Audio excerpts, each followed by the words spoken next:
a good buyer's agent should keep you out of trouble. So the cost of getting it wrong in what we do, especially in Sydney, like there's many zeros on the end of the transactions, and you see this in your lending business. So keeping a client out of trouble and actually sort of keeping them calm in a moment of craziness can actually be a huge benefit. Our motto is buy without regrets, and so if you can buy a property that will serve you for 10 years as opposed to 3 years, that will serve you well. And something buying a great property today, that's not just what it's about. It's also getting something that could be ripe for improvement when the time is right for that investor or for the next buyer. You think about, right, lifestyle, what's important to you? How do you get to work? What do you need for your family? What amenities like parks and shops? Then you look at the budget. Welcome to Street Secrets. I'm Chris Bates. I'm a mortgage broker since 2013. And in this podcast, we're going to be interviewing Australia's leading buyers agents, ones with decades of experience, have the local insider knowledge on the street, and can really help you with your buying process, no matter whether you're a first home buyer, upgrader, investor. In this podcast, you'll get access to Australia's leading buyers agents' minds every week on a Thursday. What's the word on the street? Welcome to Street Secrets. I'm Chris Bates. Super excited to do this episode with John Carew from Mayfield Property Buyers. How you doing, John? Really well, thanks, Chris. Thanks for having me. You know, big respect for what you guys do, and we've worked with you a number of times in the past. But today we're going to explore a bit of an interesting pocket. We haven't sort of gone there yet. And, you know, I love sort of learning about every different part of every city. But where we're going to talk about today is what we've sort of think is kind of the inner northwest. So maybe you can sort of, instead of me, sort of explain the areas that you sort of specialize in. Obviously, your office is in Hunters Hill in Sydney. But before we go there, I have a question. Like, John, how did you get into buyer's agency? How long have you been doing it? You know, let's talk a bit about the story before you came into it. Mayfield opened sort of 10 years ago now, back in 2015. My first career was actually in the banking sector. I did agricultural economics at university, straight into one of the major banks, and had almost a decade there. Really enjoyed it. And I still remember the moment, I think I was in the lunchroom at CBA back in the day and read an article on the benefits of buyer's agents. This must have been maybe 2012. I, at the time, had just started, I'd bought a couple of investment properties myself, and a few family and friends had started just saying, John, could you help me with this? Could you maybe help me with an auction? Or I had a couple of my friends, so parents' friends, say, could you buy us a property similar to what you've just bought a couple of? So I was sort of dabbling in it on the side, read this article. That was probably a light bulb moment for me to think, geez, I didn't actually realize you could do this as a career. It was obviously a lot more infant back in those days, 13 or so years ago. And that was sort of the catalyst for me to then undertake my license and really sort of, lean into that. And obviously got to the stage where I was confident enough to leave the bank. And yeah, in the decade or so since, haven't looked back and really enjoy it. I find it really rewarding and a really great sort of vocation to devote yourself to.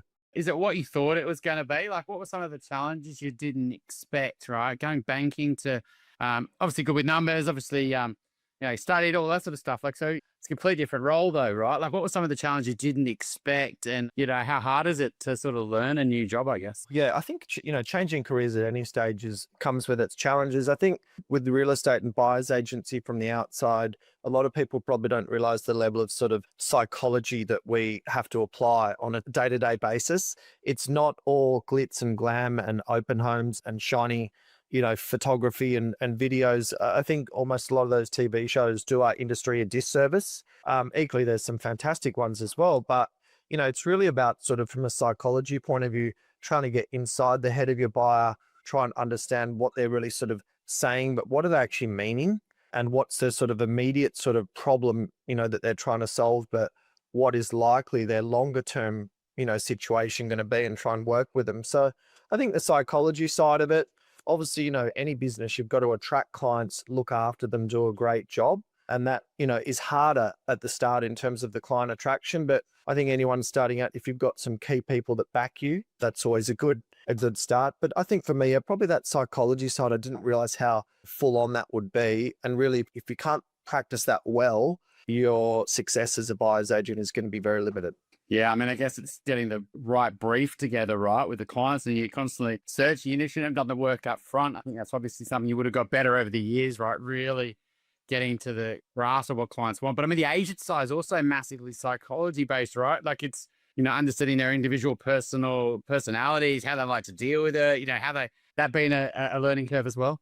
Yeah, I think so. I think on the first question there around the buyers, definitely. I think as you become more experienced and have done it for many years, you do quickly learn to ascertain, better, what is realistic and what's not. That's the first thing you think when someone calls you on the phone and a new lead sort of comes through, is you're mentally thinking, can we actually help this person?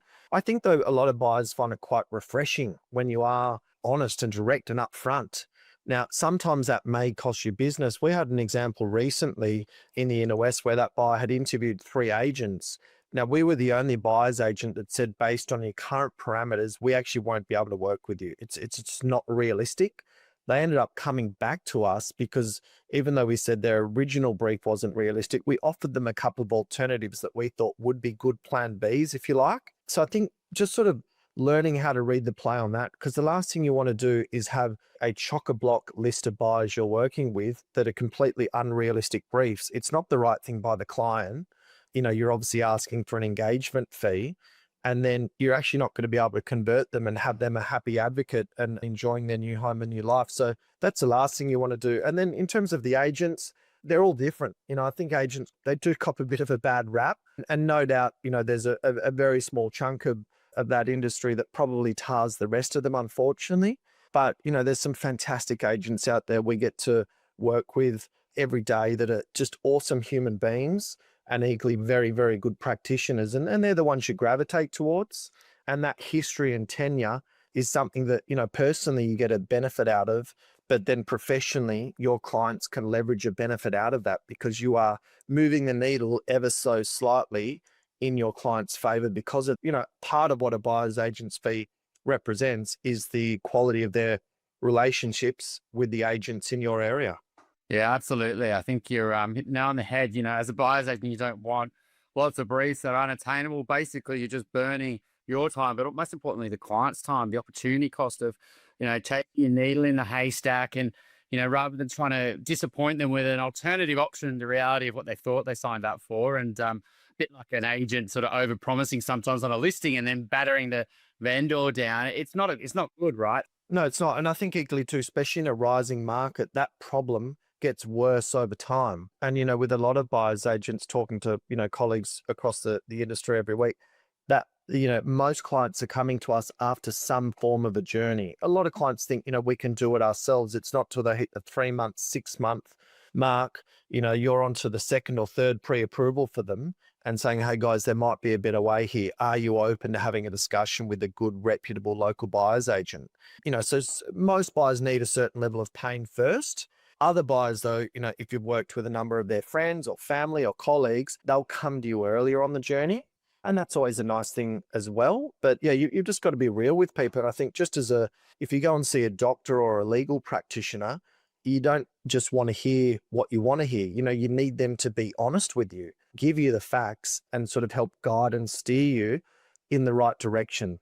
Yeah, sometimes good advice is hard to hear, but it's still the good advice, right? And I think you're right. People go to buyer's agency way too late. I think it's usually when they've got all the scars and they're missed out, and they're unfortunately the one that actually got away is usually the one. They're a wounded bull, and they're trying to replicate that one that's actually gone. And potentially if they had the buyer's agent, they would have actually made it happen. Let's talk about your pocket though, because the Sydney market, is broken down into a number of pockets. Can we just discuss where your team is?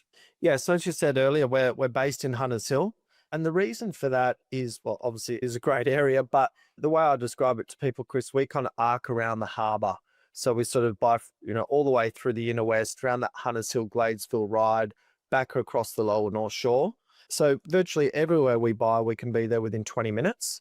Way back when you're starting out, obviously you have a larger area. We used to sort of joke, or I'd say if you've got a pre-approval and a pulse, you'd be super excited, but you just don't do that. It's not the right thing of service. So we refer a lot of business to other buyers agents in other pockets of Sydney. But yeah, we're based in Hunters Hill. It's a nice natural center of our business. You've got a lot of families in the Inner West looking for more space. Equally, you've got a lot of people looking between the Inner West and lower North Shore. Sometimes they need to look either side of the water to really figure out where they want to be and why. And then there's a huge cohort of baby boomers as well up and down the North Shore looking at getting into the lower North Shore and or inner West. So we really like those areas. The areas, we know well, we know the back streets, the school zones, all the sort of local IP. And it's a great part of town, in our opinion. And compared to some other pockets of Sydney, whether it's the eastern suburbs or Mossman and the like, the value for money in these areas is still quite good, and they offer a fantastic lifestyle. Yeah, that's interesting, because I always like to know what's driving the market. So it's a bit of the kids are getting out of the school sort of years, and then the parents are like, actually, a bit far up here. We don't need to be close to the schools. And then they're gravitating down much more down the train line to the lower North Shore looking for it, and then maybe into the sort of the Gladesville sort of pocket as well. Obviously access to ferries and things like that. Is that sort of a strong sort of migration down as the kids finish school? Yeah, it is. Yeah. And even right through into the inner west side as well. Balmain, Roselle, Annandale are really big downsizer markets. They'll be selling out of, sort of $8-10 million homes on the north side somewhere, even in Hunters Hill where we are, and literally just moving across the river. Relatively downsized, still expensive, and perhaps have some money left over for children and the like. But yeah, they're very interchangeable.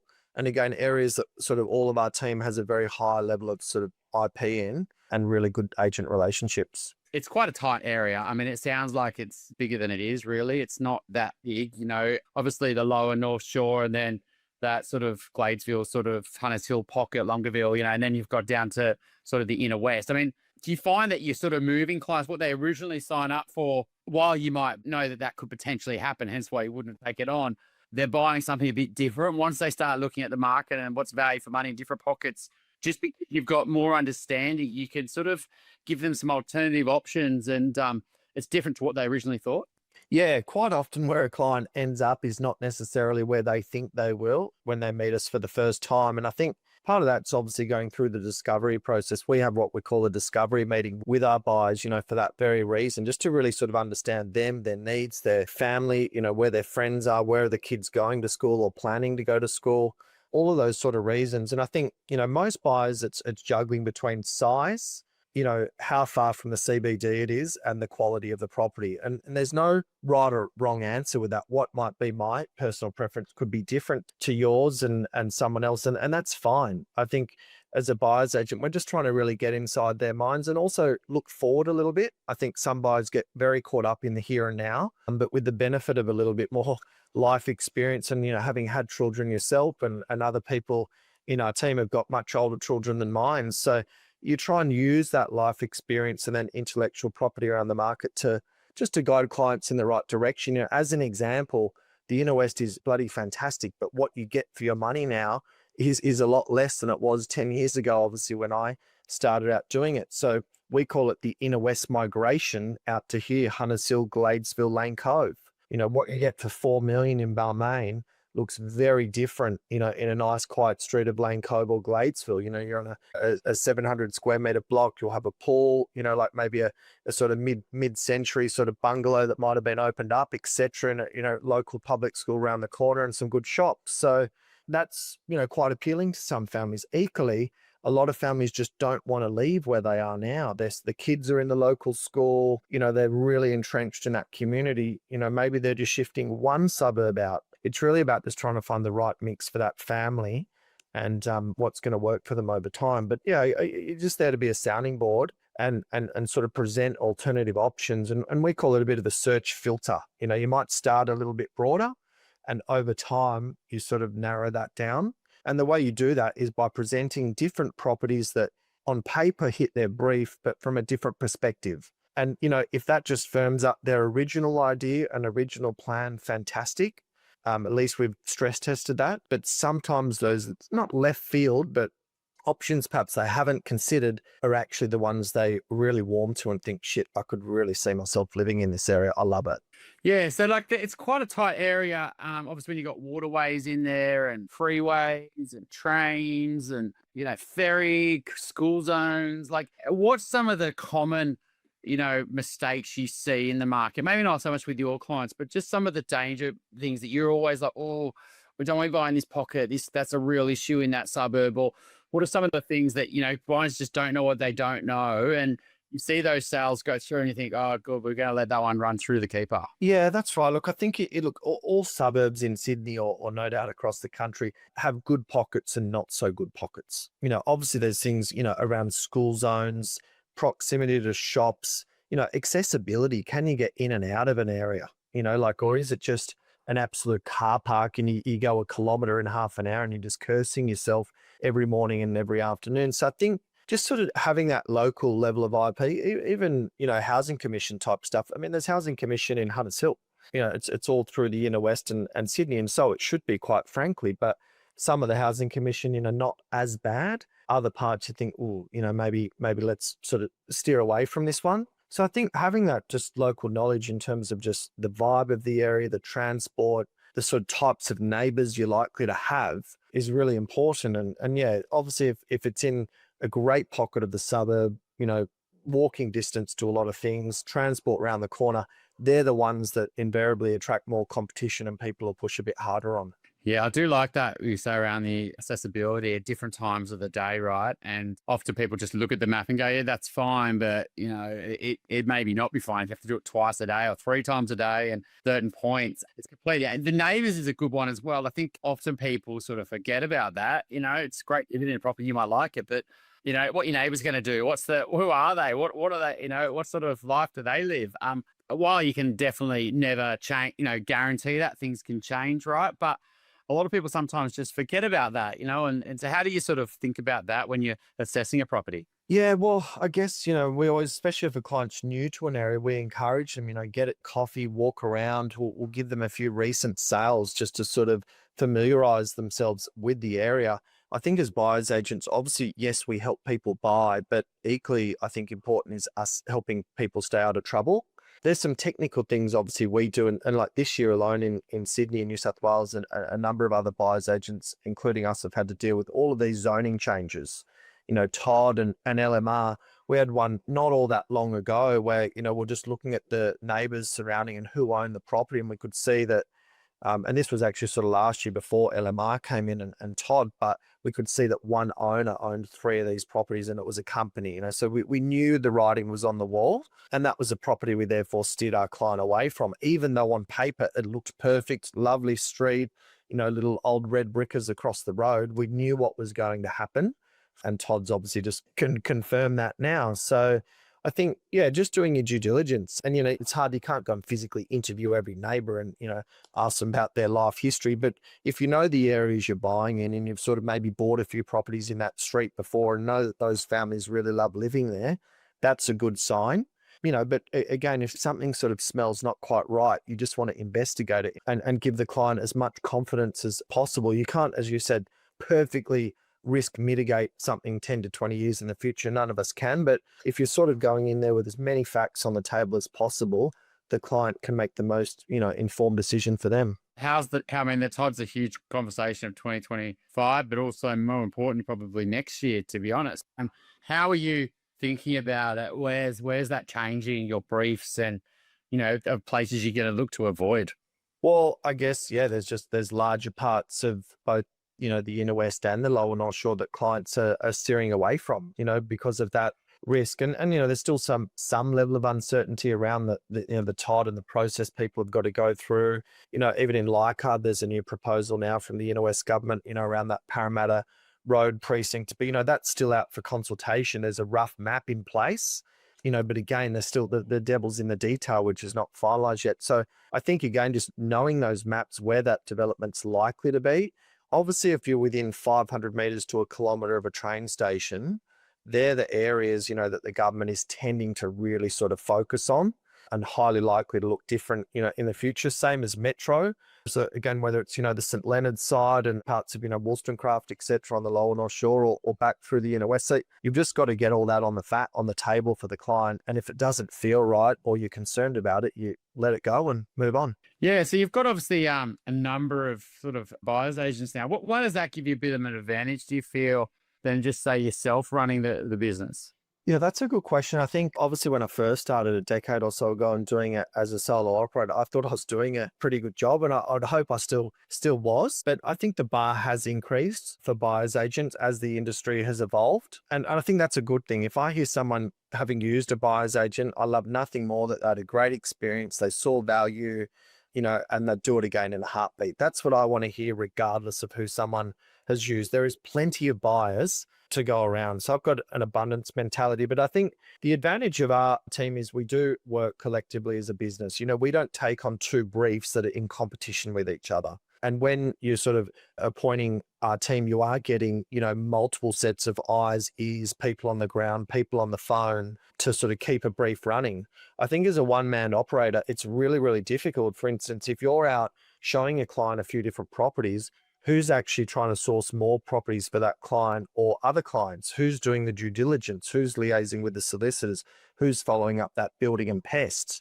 Who's tracking what sold yesterday, in Hunters Hill, whatever it might be. So I think the days of sort of trying to buy across these huge areas and be everything to everyone are probably gone.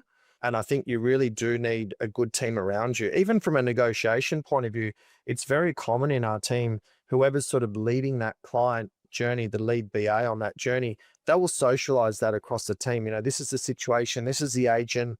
Last time we bought off them, this sort of happened based on the competition, based on all these other factors. This is what I'm feeling is the right decision and right time and place to make a move. And you just roundtable that as a team.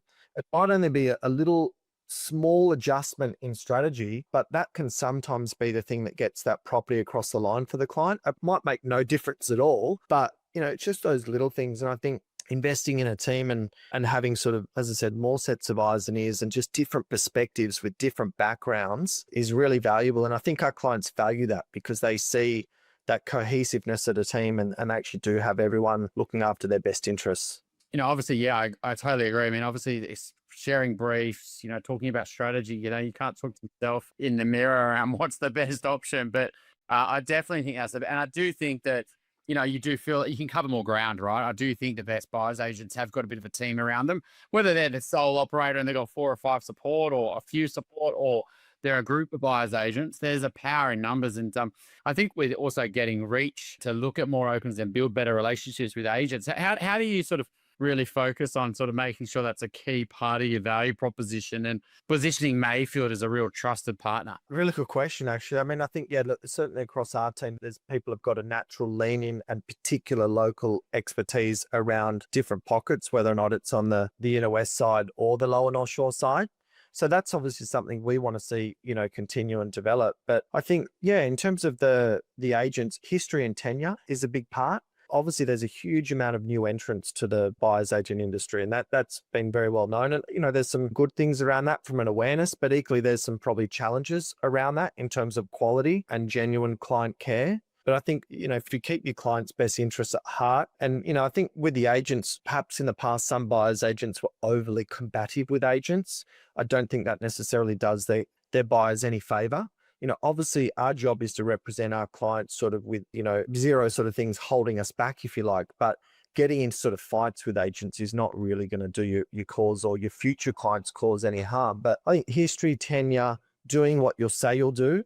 And if you say something to an agent, mate, we'll be able to exchange this with 66W by 5 p.m. this afternoon and it's 4 o'clock now, that goes a long way. But, obviously just with experience, that helps as well. When you get sort of clients, what do you think they most misunderstand about buyer's agency when they sort of walk in the door and are selling your service? What do you think they get wrong the most? Yeah, I think, look, there's a couple of things. I think one of the big ones is they think the only value proposition a buyer's agent can offer is access to off-market properties. And look, we do buy a lot of real estate off-market or pre-market. There's lots of definitions there. I won't go there now, but I think that's their conception. But I sort of flip that to clients and say, well, look, if you've been looking for 6 months and you genuinely think that's the only reason why you haven't been successful, we've got a problem. If someone's been looking for 6 months, their brief is not realistic. They're not on the same page as their partner, and there's some sort of, breakdown in the process for them. So I think a big benefit of what we do is actually sort of breaking that down for people, being a bit of an independent partner in crime, we like to call it in our office, and just sort of taking the pressure down and just stepping back, understanding that the brief, I think there's huge benefit in that. So I think, yeah, that access to off market, yes, you're going to get through some more doors that you will not know about. I think any decent buyer's agent any decent buyer's agent can offer that, but it's not the be all end all. So I think that's one misconception. I think, the other one is to how you look at it. We're not in the business of buying bargains. We're in the business of buying awesome A-grade family homes at a fair price. So I think the other misconception that some buyers have is that I want to come to you for a bargain. I want to come for you to save me all this money. Well, in my humble opinion, any buyer's agent that says, I save clients 8 to 10% on average, I think that's absolute BS. And say to anyone that talks to me, I say, run from a buyer's agent that says that, because how can you quantify that? It's hypothetical. Once you bought the property, you won't know because it hasn't been resold. And I just think it's sort of false advertising in a way. It probably gets some clicks and some attention. But I think if you've done the analysis, verified what it's worth, and you love the home and you're getting it within the fair value range, you're doing bloody well, because most of those A-grade properties go for some margin over fair grade because of the scarcity factor, and people will push harder on them. So I think there's that. And I think probably the other misconception or people overlook is just that a good buyer's agent should keep you out of trouble. So the cost of getting it wrong in what we do, especially in Sydney, like there's many zeros on the end of the transactions, and you see this in your lending business. So keeping a client out of trouble and actually sort of keeping them calm in a moment of sort of, craziness can actually be a huge benefit. Now, how you measure that over time is somewhat subjective, but to undo a incorrect purchase, if you like, it's sort of around 7, 8, 9% of the property price. By the time you've got stamps, buyer's agents fees, sales agents fees, legals, yada, yada, yada. So plus the emotional stress. So I think that's also completely overlooked by a lot of buyers, that, a good buyer's agent should keep them safe all the way through their journey.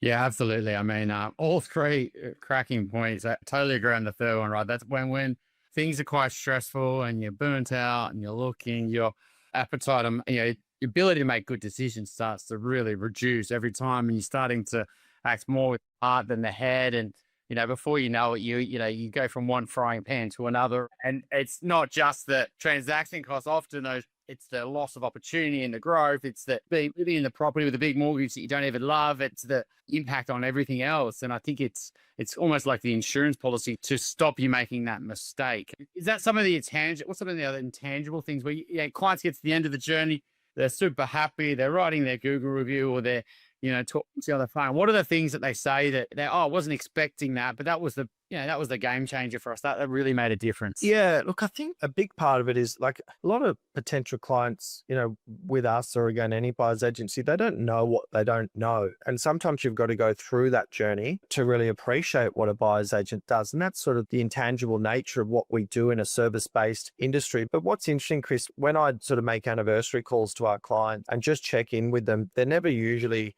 talking, about what their house is worth, or, that we bought it exceptionally well. It's more about the lifestyle they're enjoying, that the kids love the school, the club around the corner is such a good spot for Friday night drinks with the, local families. The work commute's actually worked out really well. They've made some awesome local friends. It's more those sort of things that I look for. And that's what clients tend to say. They sort of talk less about the technical elements of things and more about the lifestyle elements. And I think with a buyer's agent, yes, you pay a fee, post-exchange in most situations, but the benefit of that fee can actually compound over time. And that's, I think, a really big responsibility that we take as buyer's agents, because it's people's single largest purchase. And, they really are trusting us with their livelihoods, if you like, and their families to help them make the best possible sort of call in their situation. Yeah, I mean, that sounds like you're going deep on really making sure you get the right property to suit the life they want, right? And challenging them on that. And then a year later, they're like, actually, this is exactly what we wanted. And I was surprised that we didn't value that at the start, but that's a really big benefit living in this part of the suburb that I now really value. And I think that you're right. The capital value of the property, it's a nice number, right? They obviously like to see that up, but they're not selling it, right? Lots of people that these are their forever homes that they want to know it's a good investment, but they're not focused on that number. It's more of is this giving us the life we want? Yeah, exactly. On terms of you find the property, get access to it early. You maybe the client really likes it. I mean, how do you sort of put a bit of a buffer here in not just assessing its value and, coming up with the sort of negotiation strategy? Like, what's the Mayfield sort of philosophy around this? Yeah, well, I guess, we do sort of pride ourselves on our due diligence that we do and really try and unpack a property from every different possible angle, even prior to getting, talking offers, et cetera, et cetera. Obviously, it helps in the areas we operate that, you know the areas and know the agents. So when you go into it, you're going to have a rough idea of value, but, the devil is always in the detail, as they say, and there's a huge amount of other checks that we do and reports we provide to a client prior to, even thinking about making offers. There's the technical things around legals, building and pests and or strata as well. I think though, if everything checks out, the big part that a lot of consumers are relying on their buyer's agent for is the pricing analysis. Like, what is this property worth and why? And I think any good independent buyer's agent should be providing their client with a written report that says, this is what we believe this property is worth and this is why. Here's the evidence. And here's our target range for the property. It might be 3 to 3,150 or, 4 to 4.2 or 1 to, 1,060,000, whatever that range is. And I describe it to our clients as, we prepare that document, Chris. If we had to go to court and represent you, we would win that case. Unfortunately, touch wood, we haven't had a valuation come in short to this point. But, if all of that checks out, there's no red flags, you've got your pricing analysis. Then it comes into, okay, well, what's the best way of us, giving Chris and his family the chance of owning this property? Now, every property is different. There is no one size fits all. Some people, you should go to auction, you should buy off market, you should strike at day 8, because that is all BS. I think, again, a good buyer's agent, an experienced practitioner, our job is to read the play. Pick up the clues, verbal or otherwise, from the agent. And obviously having history with that agent helps, but you've also got to understand the vendor situation, where they're at. Some vendors are just so over the mark, especially off market, that you don't have a choice but to let it come to market, even if your client loves it. So I think really understanding the psychology of the vendor, the agent, and again, as buyer's agents, we're there to not buy bargains, but give our client the best chance of owning it. We tend to do a lot of transactions by negotiation, whether it's on that off pre-market or pre-auction. But again, sometimes you've got to go all the way through, and there's reasons you should go to auction. They might be a little bit light on. It might be a really tricky divorce and husband and wife are never going to agree, and something pre-auction is just going to inflate their expectations. But I think if you give the client, the rationale, some clients want to be really involved in that. Others just want to say, John, look, I appreciate your analysis. I'm prepared to go to here. Just do your best and let me know. And that's okay too. Different clients have a different style, and you've got to adjust your, the way you service them, I guess, accordingly. But we look at all those facts and, just do everything we can to let the client hopefully own it. But, again, you don't get everything you go for. And that's the other thing. I think, you've just got to do the best you can. And I always say to anyone, if we did get every property we went for, you'd be sus, because it means we're probably paying over odds, more often than not, to have such a high success rate. So again, our success rate in terms of properties we're pulling the trigger on varies depending on the state of the market. Obviously, the hotter it is, our success rate might drop a little bit. But if it's sort of a softer market or a little bit wobbly, our success rate comes up. But equally, you've got to be able to say to a client, look, I know you love it. We pushed it a bit, probably beyond where we want it to be. There's a point where you say, hey, for this amount of money, we think we can get you a better option elsewhere. And again, that's sort of part of our duty of care to clients and having them, really go in with all the facts possible. So I think you're right. In really tight, strong competition, sort of owner-occupied markets, I think that pricing research just really matters so much. It's because once you start the negotiation, right, it's hard to sort of stop, and you've got to be really clear on your numbers and your strategy and how much does this property really suit your client's needs. And so it sounds like you go through a real thorough process there and really testing that number with the client and making sure that you've thought it through before you start that negotiation. Yeah, definitely. And that's exactly right. You almost, want to start with the end in mind. And I think that's a good benefit of an independent buyer's agent is they've already thought a few steps ahead for all the different possible scenarios. And it's hard for a client, but you've almost got to think as if you're preparing for an auction. and what that limit's going to be. Obviously over the phone, or, if you've got a few hours here or there, you can have some considered conversations, but, the more clarity you've got going into that, it's just going to sort of reduce stress for the buyer and hopefully give them a better chance of something. The last thing you want is a buyer to change the goalposts on you sort of midway or after the fact, which is why when at point of signing a client, we will stress test them very hard around their budget, not because we're trying to spend more money on their behalf, but because the last thing we want to do is not flag an awesome off-market or pre-market property for them that they said was 200K above their budget and we haven't shared it. It comes to market 4 weeks later and they're like, well, why didn't you share this? We'll say, well, so that's where just having that, full trust and transparency with your buyers, and, they have to know that we've got their back and vice versa. They're the best client relationships. And I'm sure it's the same in your business, Chris. So yeah, obviously it's something that you don't take lightly and something we enjoy doing. John, it's been good to work with you over the years, and anyone looking to buy in sort of that inner northwest pocket that we've sort of coined, I think you're in safe hands with the team at Mayfield, and appreciate you coming on today. Thanks for having me, Chris.